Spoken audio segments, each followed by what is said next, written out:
Well, it's lovely to be invited to this. I've been more and more excited about talking with you the more I understand your collaboration here. Uh, the book has gotten me into a lot of conversations over the years since I wrote it. When it was published, I was invited to go on The Daily Show with Jon Stewart, which is an experience I'm still sort of recovering from. I can tell you about it at another time. But it's this sort of community that I've been excited to have these ideas get out into. And the book is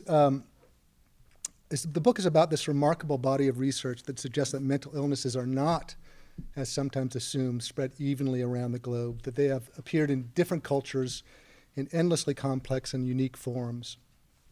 And what I've argued is that what we're missing from our understanding of mental illness is the cultural shaping and molding of symptoms and disorders. And what is clear is that because the troubled mind has been perceived in terms of diverse religious, scientific, and social beliefs in discrete cultures, the forms of madness from one culture to another, from one time and place to another, have often been remarkably different. And I think that's a lesson that it's critical to understand now, because cultures, of course, change, and cultures, of course, impact each other. And the premise of the book is that we in the West, in particular in America, have a great deal of influence over mental illness, how they're treated, how they're diagnosed, how they're categorized. And in doing so, we are also having an impact on the lived experience of those diseases as well. We are shaping the symptomologies across cultures. So begin to talk about this, to convince you that mental illnesses are indeed culturally shaped, it's easiest, I think, to look back over time. And indeed, you can see the effect of cultural beliefs on the expression of mental illnesses. In Ian Hacking's book, The Mad Travelers, he documents the fleeting appearance of a fugue state that happened in Europe, where young men would walk for hundreds of miles, no memory of where they've been, no sense of who they are. One of these diseases that appeared in one time and place and disappeared in another. And of course, the main example would be, the most prominent example would be hysteria. So in the mid-19th century, women, mostly by the thousands, began to display the remarkable signs and symptoms. These were the nervous tics, paralysis, sensitivity to touch. And this was a remarkably common illness. It spread across Europe and across America, appeared for a time, and then disappeared in subsequent generations. So when you begin to look at mental illnesses across time, you begin to see them as sort of the lightning in the zeitgeist. They are products of culture, belief, and biology in specific times and specific places. This is medical historian Edward Shorter, who describes what he calls symptom pools. And this is how different times and different places have specific symptoms that are acceptable. They are not random. People in a given moment in history in need of expressing psychological suffering have a limited number of symptoms to choose from. So when someone unconsciously latches onto a behavior in the symptom pool, the person is taking troubling emotions, internal conflicts that are often indistinct or frustratingly beyond expression, and distilling them into symptoms or behaviors that at that moment in human history is a culturally recognized signal of suffering. So that, of course, leads to the question of why one symptom and not another. How does a symptom end up in a symptom pool?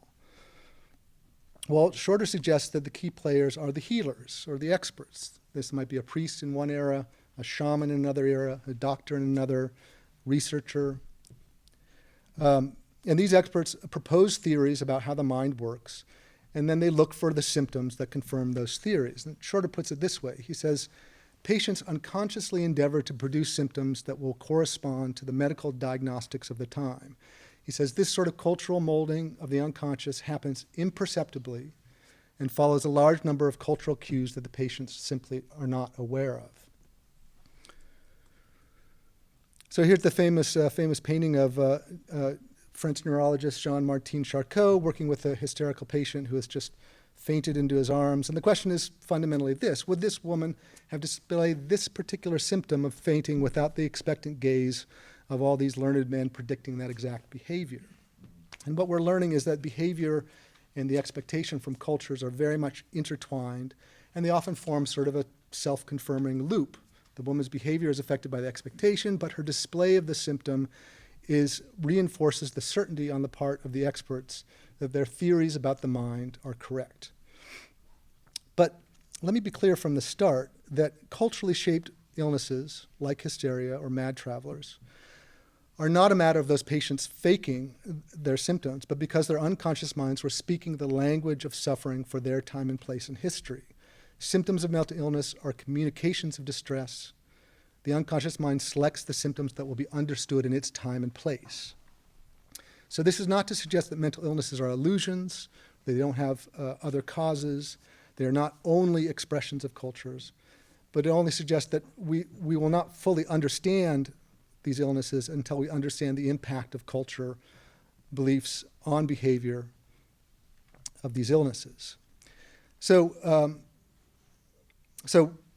I want to put sort of a bold around that point. Cultural impact on the shaping of the symptom does not make them any less real to the sufferer. So it's easier to see the cultural currents, as I suggested, in the rearview mirror. We can even pity those clinicians and the gullible journalists of the time for being so carried away by beliefs of their moment in history. We can get easy agreement. Looking back at hysteria, we can see the undercurrents of misogyny, mistaken beliefs about a woman's anatomy, fears of female sexuality, the assumption of female mental weakness.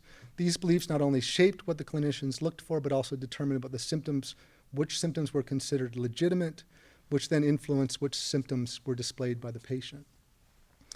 And we can see this really in every generation of mental health healers. 20 years ago, my first book, Crazy Like Us, Making Monsters, was about the recovered memory movement and the rise of what was then called multiple personality disorder, is now called dissociative identity disorder.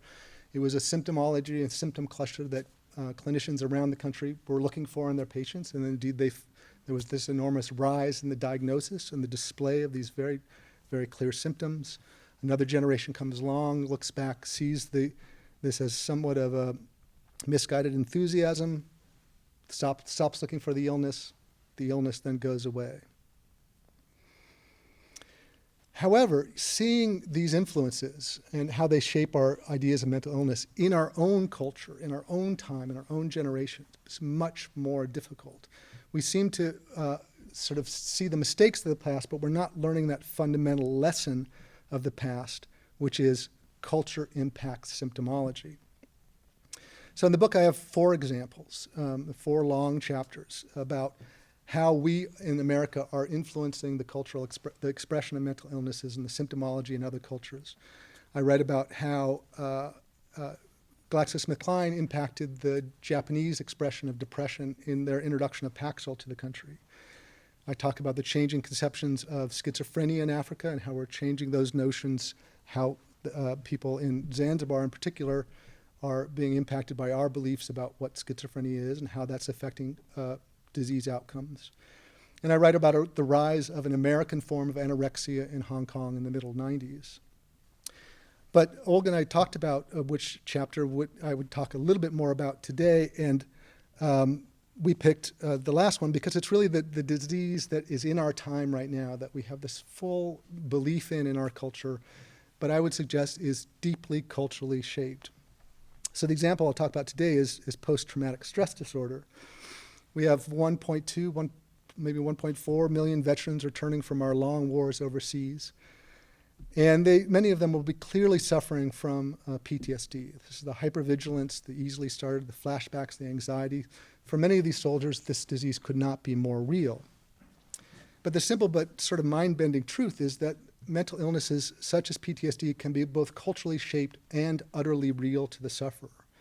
As McGill University medical anthropologist Alan Young explains, a diagnosis of PTSD can be real in a particular time and place and not true in all times and places. So I'll come back to these veterans in a minute, but as I've suggested, there's really 2 ways to fully face the cultural shaping of mental health symptoms. And one is to look across time, and the other is to look across cultures. And so for that chapter in that book, I spent some time studying the impact of the Boxing Day tsunami, mostly in Sri Lanka, in particularly in the direct aftermath of the tsunami, where clinicians in the West, there was this fascinating culture clash where people who wanted to treat trauma, wanted to treat Sri Lankans, what trauma meant, rushed into the culture to do all sorts of interventions. So here is a trauma counselor from the West working with some children. Here's a fellow doing some art therapy. Here is someone doing guided visualizations, and we had pretty much everyone was on the scene. They had the Scientologists, the thought field therapists, the EMDR people, all forms of trauma counselors rushed in, most of them with their PTSD checklist, this idea of like, this is the symptomology to look for.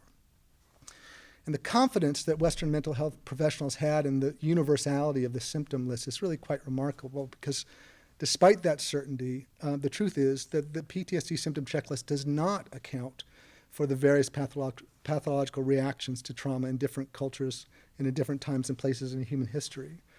Meaning matters after a bad event, and symptoms do vary across culture.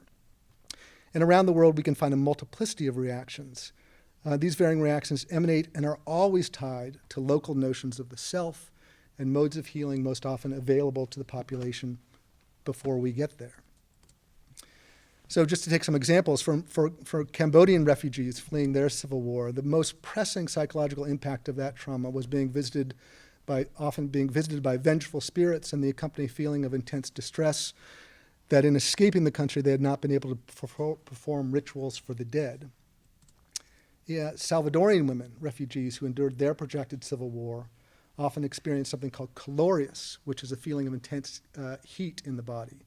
People in Afghanistan that have a type of nervous anger and the sensation of internal stress and pressure. Symptoms vary, and it takes some time and research to understand the local indicators of distress. This is GAITHRI Fernando. She's an associate professor at Cal State Los Angeles, and she was in Sri Lanka on the day of tsunami and saw the Western world gearing up to offer psychological help. Fernando worried that the PTSD symptom checklist did not reflect the culturally particular ways that Sri Lankans experience emotional suffering of the trauma, and she knew that without a deep understanding of the illness, in other words, it would be impossible to help the population. So to study this, she began by gathering a sample of local Sri Lankans, all of whom had personally witnessed the tsunami and came from the communities that were devastated by it. And instead of quizzing the subjects with that predetermined PTSD symptom checklist, she asked each person to tell an open-ended story about someone in their community who was not doing very well. And so then she collected the 24 symptoms and behaviors most often mentioned by these participants, and then she did a large-scale survey to validate the results, and she ended up with what she calls the Sri Lankan Index of Psychosocial Suffering. It's a 26-item measure of the local indicators of distress. And of course, the key question is, how did these symptoms differ from the Western notions of PTSD? Well, Fernando came to the conclusion that Sri Lankans experience trauma differently than Americans in two main ways. Unlike the PTSD symptomology, Sri Lankans were much more likely to experience physical symptoms after horrible events. So aches in the joints or muscles or pains in the chest.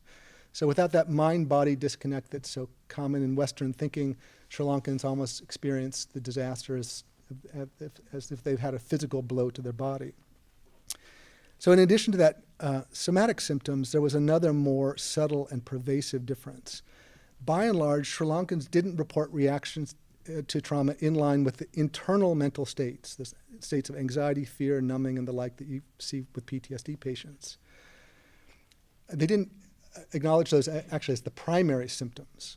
Rather, Sri Lankans tended to see the negative consequences of the event, like the tsunami, in terms of the damage it did to their social roles and relationships. So those who continued to suffer long after horrible experiences, her research showed, were those who had become isolated from a social network or had lost or were not fulfilling their role in the kinship group. In short, they conceived of the damage done by the tsunami as occurring not inside the mind, but outside the self and the social environment.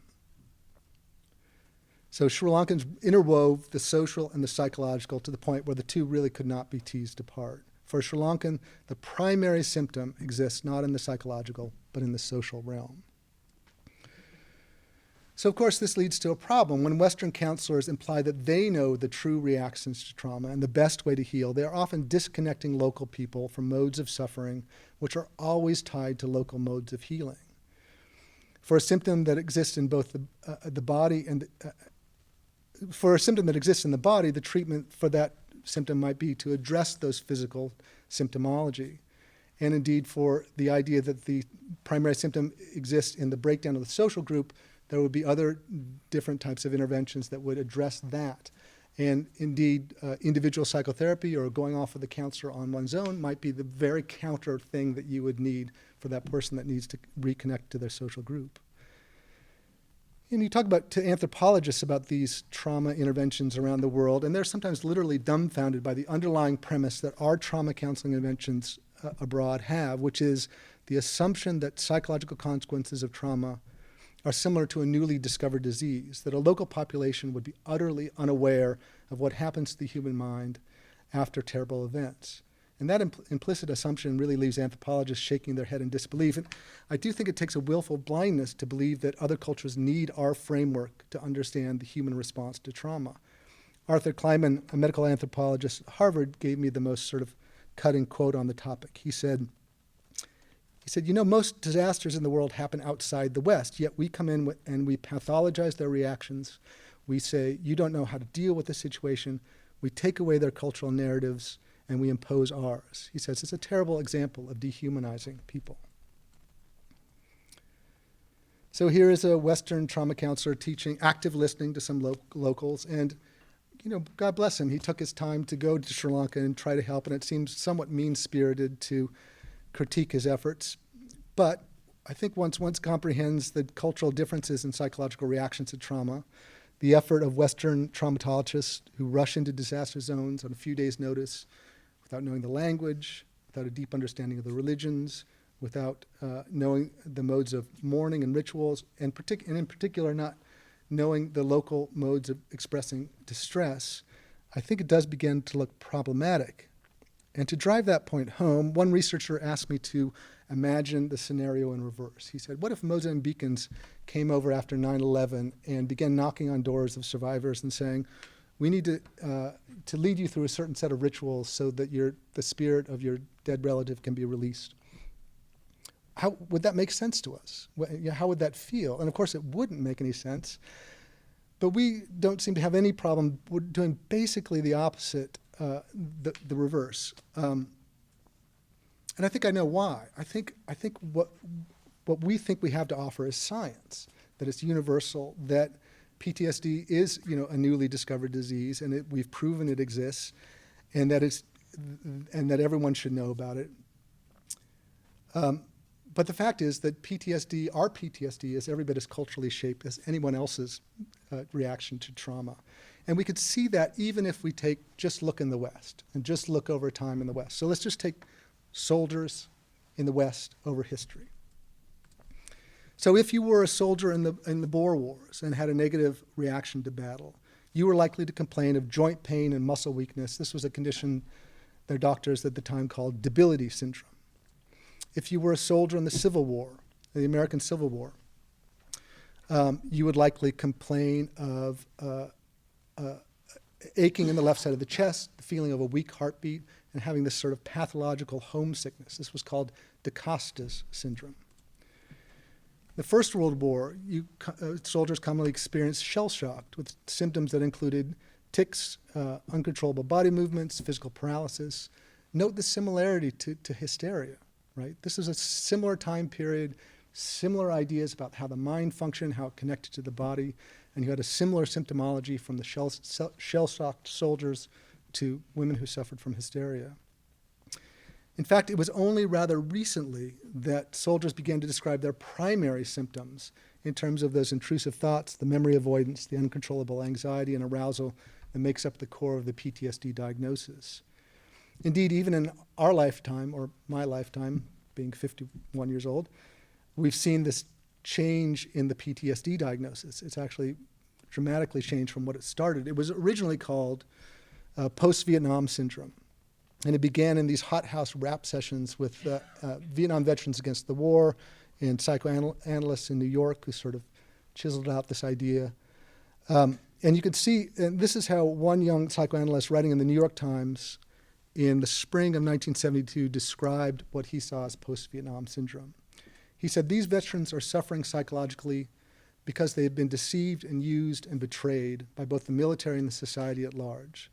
So the diagnosis of post-Vietnam syndrome was intended to highlight the psychological cost of participating in what they felt was perceived to be an unjust war. It wasn't the battlefield experience. It was this other betrayal. So we go a couple generations later, and now we have the military itself in some ways embracing the concept of PTSD. And it has come a long way from that post-Vietnam syndrome with this overt anti-war meeting. And here's a soldier going through some modern desensitization. And I think as it evolved away from post-Vietnam syndrome and into its modern clinical form, PTSD left behind fundamentally the quest for social meaning and tragedy. And I think this says volumes about the American way of thinking about mental illness. We scrub it out of culture, we clinicalize it, we put it in the mind of the individual. And in doing so, I think we especially with trauma, we've isolated those struggling in the aftermath of bad events. In contrast to those angry but socially engaged Vietnam War veterans, the frustration, anger, and unhappiness of modern soldiers have been moved from the social, where one might find moral anger, nationalistic justification, or religious meaning in the sacrifice, to the biopsychomedical. And I think this is important to understand because PTSD is an idea that we are rapidly exporting to the rest of the world. Derek Summerfield of King's College, who has worked extensively with victims of war and genocide, wrote this. He said, "We've invited people to see a widening range of experiences as liable to make them ill. This becomes a problem because we are globalizing our culture. We are presenting just one version of human nature, one set of ideas about pain and suffering as being definitive. In truth," he says, "there is no one psychology." And the cultural differences don't just affect the mentally ill, and this is the hidden message of the book and the subtext of the book. Our minds are shaped by culture to a much greater extent than we realized, at least in the West. One critical difference, and here I was very influenced by a Stanford researcher named Hazel Rose Marcus, and she suggested that people in different cultures had strikingly different conceptions of themselves, particularly in terms of whether they viewed the self as independent from others or interdependent with them. The interdependent self, which is much more the norm in East Asian countries, including Japan and China, interlocks the self with others and the social group and favors social harmony over self-expression. And the independent self, which is prominent in America, conceives of the self as an individual that exists apart from the social group. So the Sri Lankan form of PTSD makes a great deal of sense in this regard. The self is connected to your place in the community. Therefore, that is where the damage is perceived. And Hazel's insight, this was her first research on this was published over 20 years ago, and there's this remarkable evolution in understanding the sort of downstream consequences of this general idea. And in fact, researchers have begun to take psychological tests that have almost always been done on Western populations, usually, freshmen and sophomores in colleges around the country. These ideas, they've been tested over. We thought we were looking at this fundamental substructure of the human mind, the things that were universal. And as we've taken these tests across cultures, we've discovered that indeed there's remarkable differences in responses. And these go into a variety of areas: notions of fairness, sense of self, obedience to authority, how we perceive and describe the natural world, how we infer the motivations of others, categorization, moral reasoning, and even things like spatial reasoning are deeply culturally shaped. And what's really fascinating about this research is that the Western mind, that 12% of the world that has been so studied in almost 98% of the psychological experiments, oftentimes is the outlier in the data. And this led a couple of researchers at the University of British Columbia to publish this paper in Behavioral and Brain Scientists entitled "The Weirdest People in the World." And I highly recommend you read it. It is a survey of all the cross-cultural psychological research that has been done over the last 2 decades. And of course, they could only describe one population as the weirdest people in the world, and you're probably way ahead of me as to who they're talking about. Weird here means both truly unusual, and it is also an acronym: Western, educated, industrialized, rich, and democratic. And they concluded that, and I quote, "American participants are exceptional even within the unusual population of Westerners. They are outliers among outliers. Given the data, they conclude that social scientists could not possibly have picked a worse population from which to draw broad generalizations about the human mind. Researchers have been doing the equivalent of studying penguins while believing they were learning insights applicable to all birds. And we are the penguins." So I'd like to leave you with a question, which is, what if we in the West are fundamentally misguided about the belief that we are independent? What if the human creature, even as we are mentally ill, is innately interdependent? That we are not masters of our own ship? That our big minds are primarily mimickers of culture, and we are deeply reliant on each other? What if the Sri Lankans are correct that our psychological health relies more in the role in the group than in our character or our individual cognitions? And I think what is certain is that in other places in the world, cultural conceptions of the mind remain more intertwined with a variety of religious and cultural beliefs, as well as the ecological and social world they exist in. They have not separated the mind from the body, nor have they disconnected the individual mental health from that of the group. And I think it's with a little appreciation of those differences that we continue our efforts to convince the rest of the world to think like us. And given the level of contentment and psychological health that our cultural beliefs about the mind have brought us, I think it is perhaps time that we rethink that generosity. Really appreciate your time and attention and the invitation here. Thank you.